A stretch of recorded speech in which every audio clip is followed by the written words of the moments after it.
Assalamualaikum dan selamat sejahtera. Kami dari kumpulan 2 iaitu Elisa binti Remy Effendi, Nur Farhana binti Tom Jones dan Amira Zafira binti Zairin ini membentangkan tugasan PBL Kimia iaitu kegunaan siri homolog. Maksud siri homolog. Siri homolog merupakan satu siri pengelasan bahan kimia organik yang mempunyai kumpulan berfungsi yang sama. Contoh-contoh siri homolog terdiri daripada alkana, alkena, alkuna, alkohol, asid karboksilik dan juga ester. Alkana mempunyai banyak kegunaan, antaranya ialah sebagai sumber bahan bakar. Sebagai contoh, kerosin, bensin dan solar. Seterusnya, alkana juga digunakan sebagai bahan baku industri. Sebagai contoh, pelbagai produk seperti plastik, deterjen, minyak rambut diperbuat dari minyak bumi dan gas alam. Industri ini juga dikenali sebagai petrokimia. Akhir sekali, alkana juga digunakan sebagai sumber hidrogen.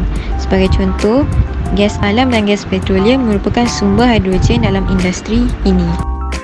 Saya akan menerangkan kegunaan alkena. Alkena memainkan peranan utama dalam kimia moden dan biologi, iaitu beta-karoten adalah bahagian yang sangat penting dari makanan manusia sebagai sumber vitamin A. Etilen dan propilena digunakan dalam industri. Etilen dan propilena kadang-kadang disebut masing-masing sebagai etena dan propena adalah dua bahan kimia organik yang paling banyak diproduksikan secara industri.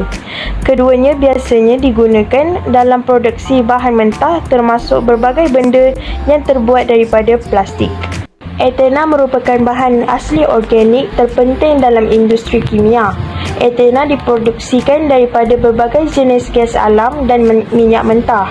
Ini digunakan sebagai bahan asli yang untuk banyak produk kimia seperti polietilen, vinyl klorida, stirena, etanol, asetaldehida dan banyak lagi. Vinyl asetat yang diproduksikan daripada etilen iaitu etena digunakan dalam pembuatan poli iaitu vinyl asetat yang bermanfaat untuk emulsi cat, perekat kayu lapis dan tekstil. Propena pula merupakan bahan kedua yang terpenting untuk produk organik. Produksi propena dengan perkiraan 50 juta metrik ton di seluruh dunia pada tahun 2000. Propena digunakan terutamanya untuk keperluan produksi polipropilen dan bermacam-macam produk oksidasi seperti asam akrilat, akrolin, alil klorida, butanol, ester asam akrilik, gliserol dan epiklorohidrin. Saya akan menerangkan tentang kegunaan alkuna. Alkuna digunakan untuk mematangkan buah secara sintesis. Selain itu, bentuk paling umum dari alkuna adalah etuna. Etuna dapat membuat senyawa organik seperti etanol, asam etanoat, asam akrilat dan lain-lain lagi. Saya akan menerangkan kegunaan alkohol. Sesetengah alkohol, terutamanya metanol dan etanol, boleh digunakan sebagai bahan api. Etanol boleh digunakan untuk membuat minuman keras seperti wine dan bir. Etanol juga boleh digunakan sebagai antiseptik untuk membunuh kuman sebelum suntikan akan diberikan. Biasanya digunakan bersama iodin.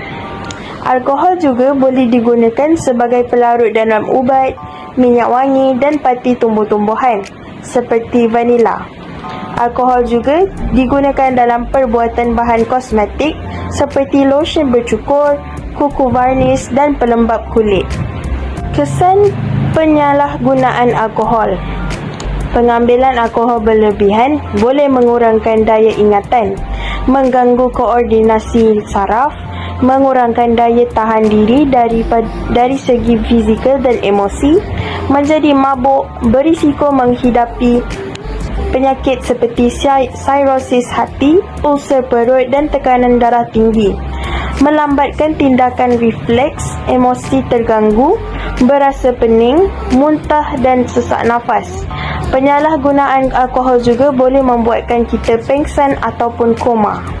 Seterusnya, saya akan menerangkan kegunaan asid karboksilik. Asid karboksilik merupakan pembuatan cuka yang dibuat daripada asid etanoik dalam peratusan 4.5%, digunakan dalam pengawetan makanan dan perasa kerana mempunyai rasa yang masam. Dalam industri penghasilan getah, lateks akan digumpalkan dengan cara menambahkan asid metanoik. Asid etanoik pula digunakan bersama-sama bahan kimia yang lain untuk membuat gantian fiber, sustansik, varnish dan ester. Asid butanoik dan asid pentanoik pula memberikan perasa yang kuat kepada mentega, margarin dan juga keju. Akhir sekali, rantai panjang asid karboksilik, iaitu dikenali juga sebagai asid berlemak, digunakan untuk membuat sabun. Seterusnya, kegunaan ester. Ester digunakan sebagai pemberi aroma makanan dan minuman. Sebagai contoh, aroman apel, aroman pisang dan aroma nanas. Selain itu, ester juga digunakan untuk cat. Ester juga digunakan sebagai bahan untuk membuat sabun. Dan akhir sekali, ester lemak digunakan sebagai bahan untuk membuat mentega dan margarin. Sekian itu saja daripada kumpulan 2. Terima kasih.